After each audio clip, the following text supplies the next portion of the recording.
pessoal, tudo bom?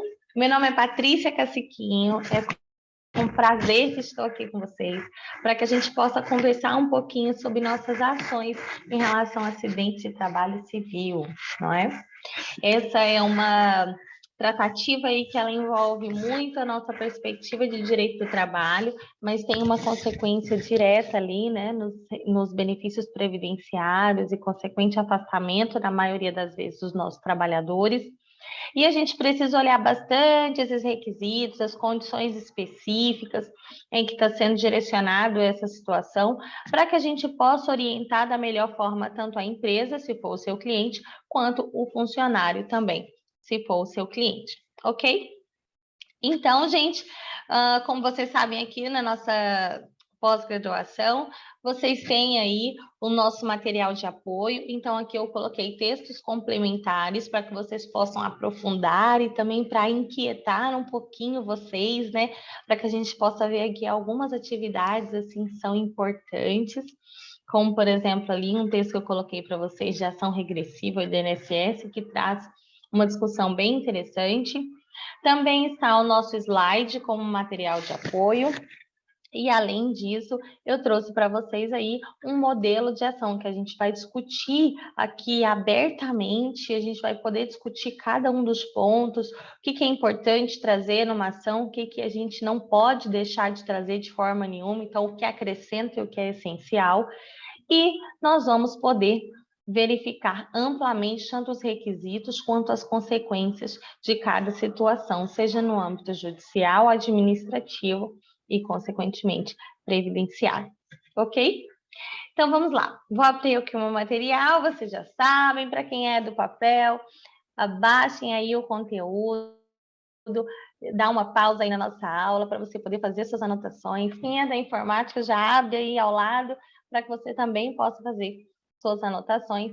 E vamos lá, temos bastante assunto para tratar nessa aula, ok? Vamos lá.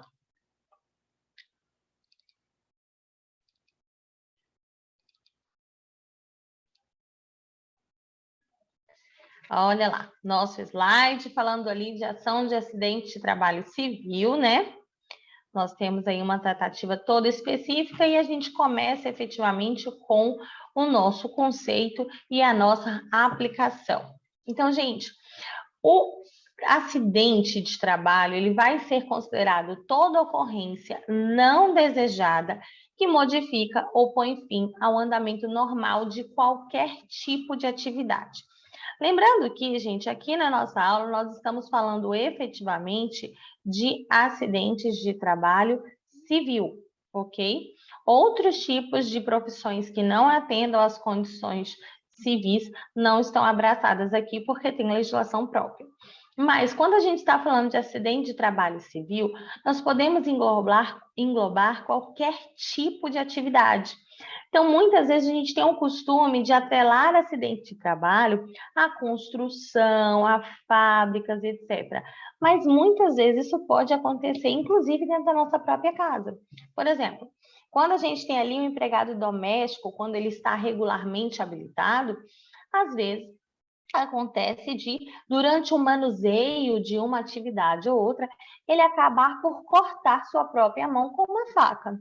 Observe que ele está, durante o trabalho, está executando suas atividades efetivamente e lhe gerou um acidente. Esse acidente efetivamente configura aqui como um acidente de trabalho civil. Então, olha, ele entra aqui no nosso conceito, ó, toda ocorrência não desejada que modifica ou põe fim ao andamento normal de qualquer tipo de atividade. Então, não só aquelas atividades exercidas em fábricas, em construções, que são locais que geralmente a gente vislumbra o maior risco de acontecer esse acidente, mas qualquer tipo de atividade pode ocorrer um acidente de trabalho. Então, observa que ela tem que modificar aquelas condições originais de forma negativa, obviamente, e também, ou então, ela põe fim ao andamento normal, ou seja, ela faz uma interrupção. Isso porque, gente, como nós vamos lembrar aqui nos nossos próximos slides, O acidente, efetivamente, ele não precisa ser aquele acidente que incapacita o funcionário. Então, ele vai poder ser um acidente que gera um afastamento ou aquele que não gera um afastamento. Mas o fato de não gerar um afastamento não deixa de ser acidente de trabalho. Ele precisa ser investigado, precisa ser registrado efetivamente, precisa que haja uma investigação das causas internas para que a gente possa efetivamente cuidar disso aí para que isso não evolua. Então, ele pode modificar ou pôr fim ao andamento normal de qualquer tipo de atividade. E a aplicação? Olha aqui, a aplicação ela pode ser tanto a um equipamento danificado, ou seja, tanto quando a gente está falando de perdas materiais, quanto quando a gente fala de pessoal, quando alguém sofre algum tipo de lesão que pode provocar danos ao indivíduo que foi vitimado. Lembrando que, gente, o acidente ele tem também, às vezes, o que a gente chama de efeito ricochete, ou seja, às vezes as pessoas que estão envolvidas naquele acidente não têm um efetivo dano, mas as pessoas que estão ali próximas têm efetivamente algum dano em relação àquela situação.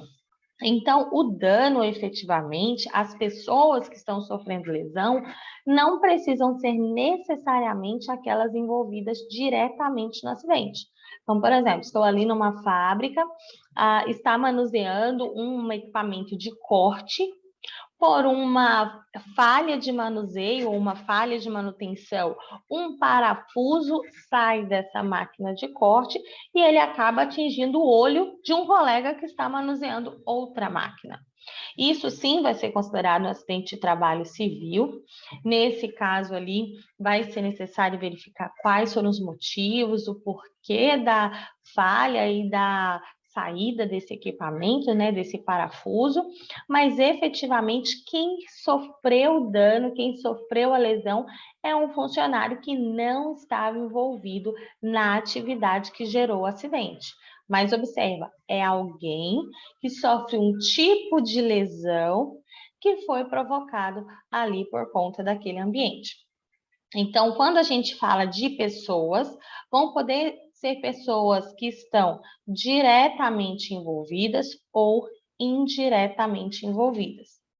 Lembrando também, gente, que quando a gente está falando de lesão, não estamos falando só de lesões imediatas.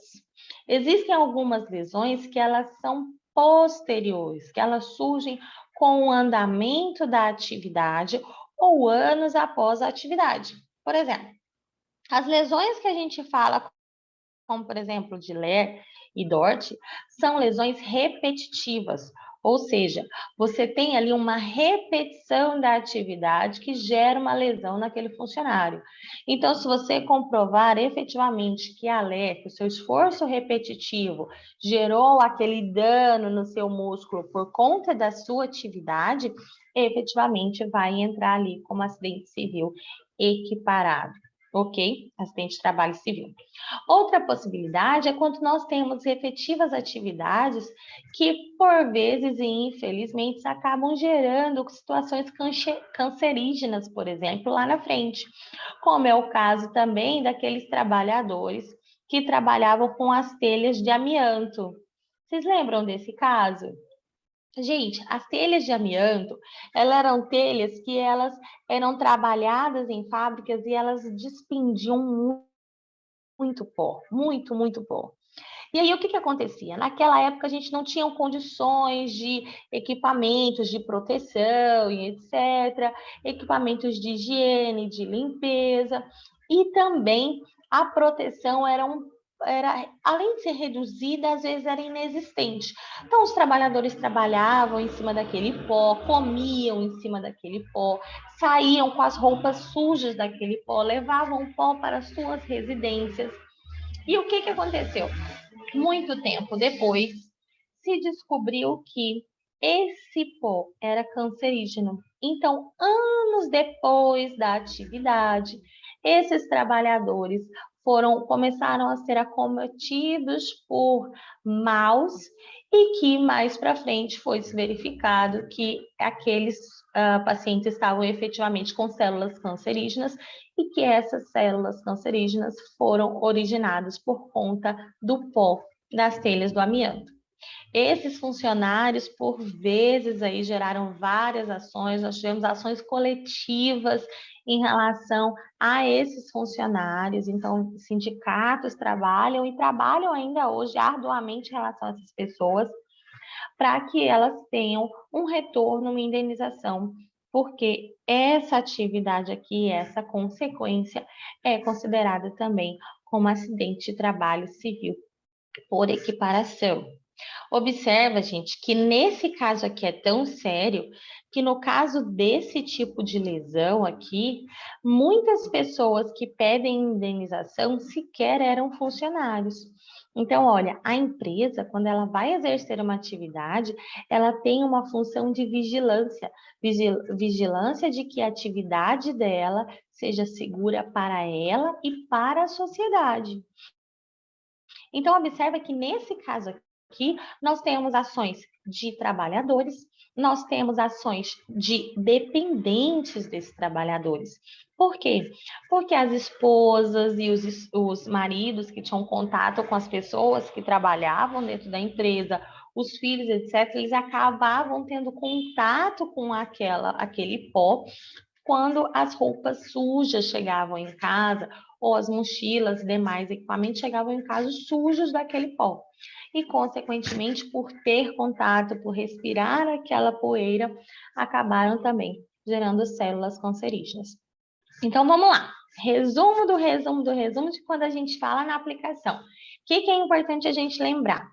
Que o acidente ele vai poder ser aplicado a perdas materiais, ou seja, quando houver uma perda de equipamento, que isso gerar um acidente efetivo, ainda que não gere uma lesão direta ali ou imediata àquelas pessoas.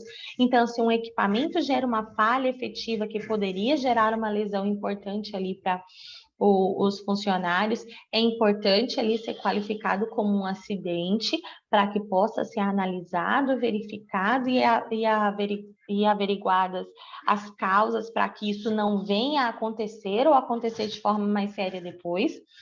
E também em relação a pessoas, quando a gente está falando de lesões que possam provocar danos ao indivíduo, indivíduos diretos ou indiretos, e lesões que sejam mediatas ou imediatas, podendo, inclusive, serem estendidas a seus dependentes, dependendo do caso. Claro, gente, que tudo isso é muito pessoal. Então, a gente vai precisar analisar as condições efetivas, né, de cada uma das funções, de quais os riscos que estão ocorrendo, de quem está envolvido efetivamente nesse risco, mas isso realmente pode acontecer, viu? De as consequências desse acidente terem indenizações aí reflexas em relação a pessoas que foram atacadas, atingidas, né, por conta desse efeito ricochete, ok? Vamos lá. Conceitos legais. Temos aí a legislação brasileira do MTE no seu artigo 2º da Lei 6367/76, que ela vai trazer para a gente de forma bem didática, né? É aquele que ocorre pelo exercício do trabalho a serviço da empresa, provocando lesão corporal ou perturbação funcional que causa morte, perda ou redução permanente ou temporária da causa da capacidade do trabalho. Então, a gente observa que essa legislação ela vem trazer de forma mais diluída, mais didática o que a gente vai considerar efetivamente ali como acidente de trabalho.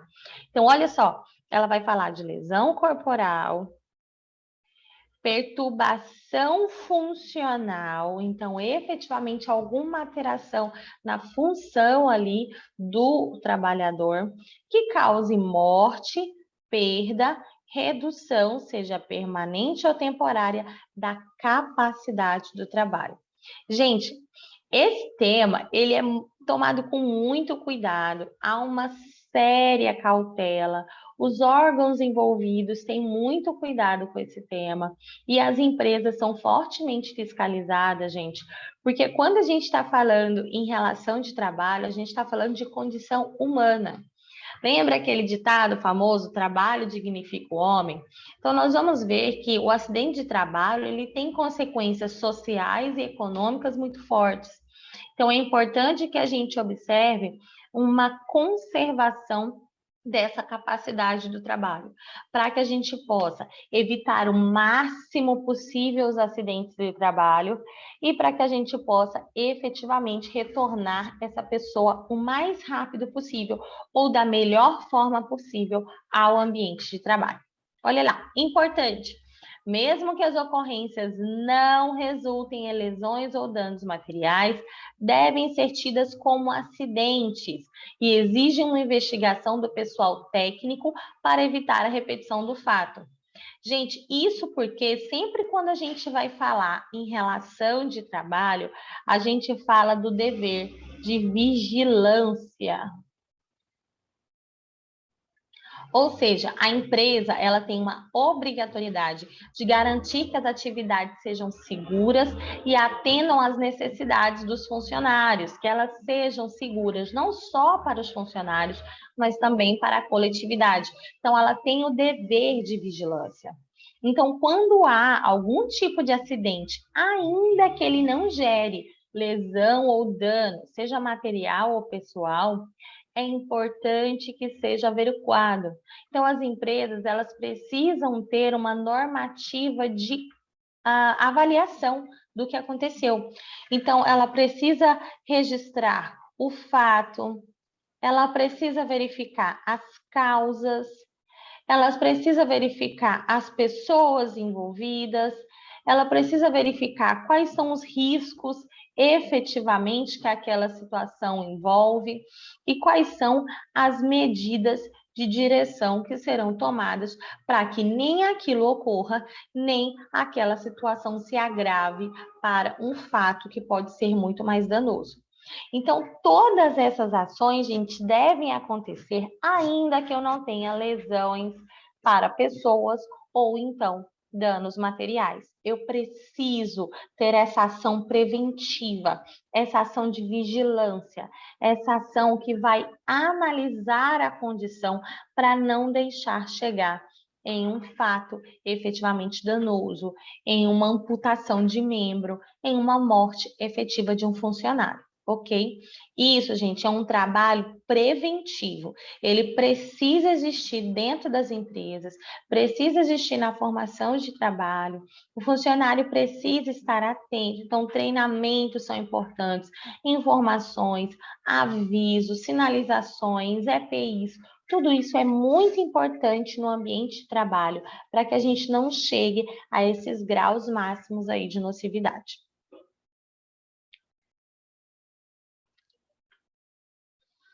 Olha aqui, outros conceitos legais que a gente vai poder trazer são as nossas NRs, né? As NRs, gente, elas vão trazer ali normas regulamentadoras, né? Que vão analisar a nossa parte de segurança e medicina do trabalho. São desenvolvidas ali, hoje em dia nós temos em torno de 36 NRs, que são divididas por cada agente que pode ser prejudicial ao trabalho, seja ruído, calor, frio, atividades com alto risco, atividades com materiais perfuro-cortantes, etc. Elas são relativas à segurança e medicina do trabalho e elas estão ali também previstas na CLT, gente. Então, ali, alguns símbolos adotados, por exemplo, quando a gente vai falar de segurança do trabalho, são esses que eles vão poder envolver tanto EPI quanto EPC. Vamos lembrar o que é cada um? EPI são os nossos equipamentos de proteção individual. São aqueles equipamentos que devem ser utilizados de forma individual por cada funcionário. Capacete, luvas, joelheiras, cordas de proteção, botas efetivas, óculos de proteção e etc. Todos esses, gente, eles devem ter uma manutenção regular e devem observar o período de troca efetiva. Então, cuidado, muitas empresas acabam entregando o EPI para quando o funcionário entra, o funcionário passa 10 anos na empresa com a mesma luva, com a mesma bota. Claro que esses equipamentos eles vão perdendo a sua consistência. Então, o EPI por si só, ele tem ali a sua condição de validade de acordo com a sua utilização, que deve ser observado pela empresa. Nosso outro equipamento aí é o nosso EPC, que é o equipamento de proteção coletivo, né? Esse equipamento, na maioria das vezes, ele é utilizado por placas sinalizadoras. Então, aquelas placas de aqui está molhado, cuidado, essas placas de escada, risco de escorregar, risco de cair, a ponta em que pode haver queda, então, para você tomar cuidado, para você parar. Aquelas caveirinhas nos lugares que podem ter risco de choque, né? Que não pode mexer, só equipamento, só pessoal autorizado. Então, tudo isso entra aqui nas condições de equipamento de proteção coletiva. Em alguns ambientes, gente, vai ser obrigatório os dois, tanto de coletiva quanto EPI. Algumas pessoas acham que um anula o outro, na verdade, não é isso. Eles são complementares e vai depender muito da localidade, do risco que existir ali. Então, por vezes, o mesmo local pode exigir tanto EPI quanto EPC. E não há problema nenhum nisso.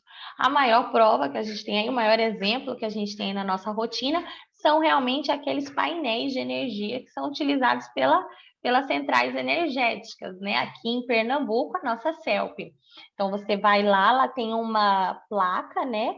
Dizendo que há um risco de alta voltagem, que só pessoal autorizado pode mexer com a caveirinha, mas, ao mesmo tempo, os funcionários precisam observar ali a utilização de EPI para poder manusear aquele equipamento.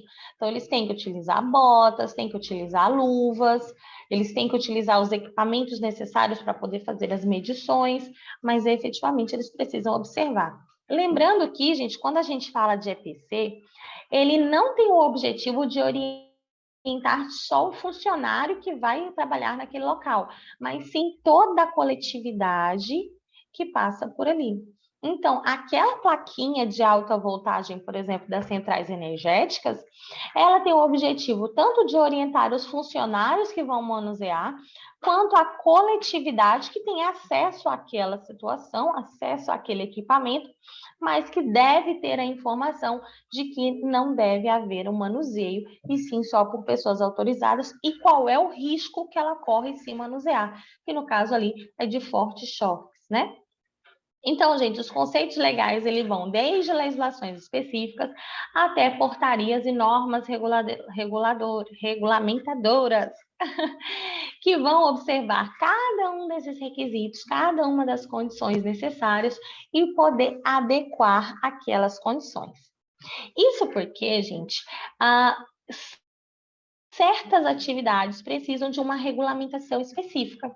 Por exemplo, quando nós estamos falando de energia mesmo, todas as atividades energéticas vão gerar ali algum risco efetivo à saúde ou não?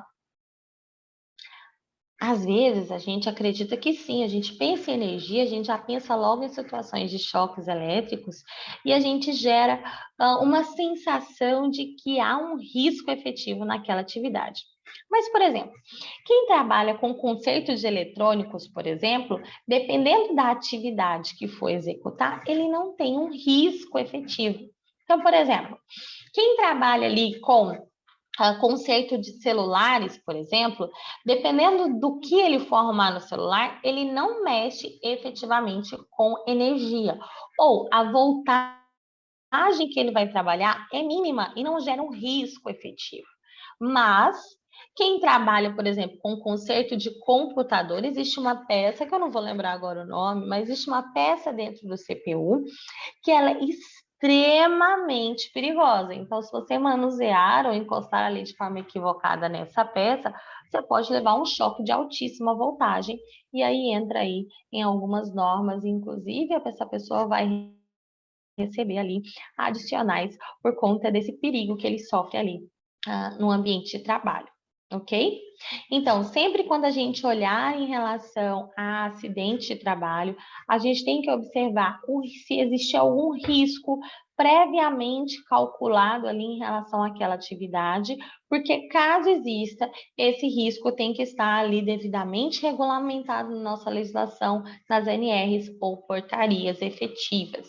Então, se ele já está ali previsto, ele tem efetivas determinações de segurança que devem ser observados e atentos ali para aquela atividade, ok?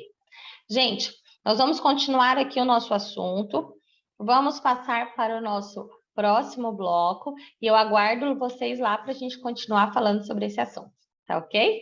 Segura aí que a gente já volta.